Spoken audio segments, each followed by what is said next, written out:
જ્યારથી લક્ષ્મીજી વ્રજમાં પધાર્યા છે, ભગવાન કહ્યું લક્ષ્મીજી નારાયણ હોય ત્યાં જાય છે, લક્ષ્મીજી એકલા કોઈ દિવસ કશે જતા નથી. કારણ નારાયણ સિવાય લક્ષ્મીજી કોઈના થયા નથી અને નારાયણ સિવાય લક્ષ્મીજી કોઈના થતા નથી. જે લક્ષ્મીને માના સ્વરૂપમાં, વાત્સલ્યના સ્વરૂપમાં, પ્રેમના સ્વરૂપમાં સમર્પિત થાય છે, માં ભગવતી લક્ષ્મીએ જીવને ગોદમાં બિરાજમાન કરી વાત્સલ્યને બાળક જેવો પ્રેમ કરે છે. બાકી જે લોકો લક્ષ્મીપતિ થયા છે રોડપતિ થઈ જાય પછી.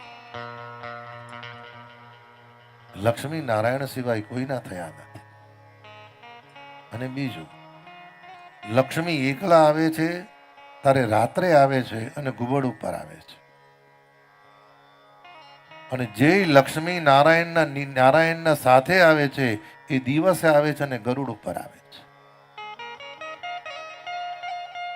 જે લક્ષ્મી ગરુડ સહિત પધારે છે એને ઐશ્વર્ય કહે છે. અને જે લક્ષ્મી મધ્યરાત્રિએ ઘુવડ ઉપર આવે છે એને વૈભવ કહે છે. અને ઐશ્વર્ય 3 પેઢી કે 7 પેઢી સુધી નષ્ટ થતું નથી. અને ઐશ્વર્ય ઉત્તરોત્તર વધતું જાય. તમે જોજો, એના દીકરા સુખી, એના દીકરા સુખી, એના દીકરા સુખી. એટલે ઘણી વાર આજુબાજુના લોકો નથી કહેતા, એ તો વર્ષોથી એમના બાપ દાદા વખતથી ભગવાનની કૃપા છે. અને ઐશ્વર્ય કહેવાય. અને જે ઘરમાં નારાયણ સહિત લક્ષ્મી પધારે છે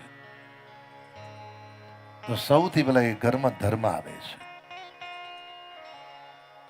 પછી પ્રેમ આવે છે, પછી દયા આવે છે, પછી સમર્પણ આવે છે, સમજણ આવે છે અને ભગવત શરણાગતિ આવે છે. એ વ્યક્તિને તમે જોજો, ગમે તેટલું દાન કરશે, ગમે તેટલી સેવા કરશે, ગમે તેટલું આપશે, હૃદયનો ભાવ એટલો બધો નિષ્કામ હશે. એક જ શબ્દ કહેશે, પ્રભુનું આપેલું પ્રભુને સમર્પિત કરું છું. બલિરાજાએ કહ્યું ને, પ્રભુ મારા મસ્તક પર પગ મૂકો. અરે ભગવાને કીધું બલિ મસ્તક પર? બલિએ કહ્યું હા પ્રભુ, આપનું આપેલું આપને સમર્પિત કર્યું, હવે મારા મસ્તક સિવાય કાંઈ નથી. અને કહ્યું ભગવદ ચરણ અને ભગવાનનો હાથ જે જીવના માથા પર હોય છે ને, એ જીવને કોઈ પણ દિવસ લક્ષ્મીનું અભિમાન આવતું નથી.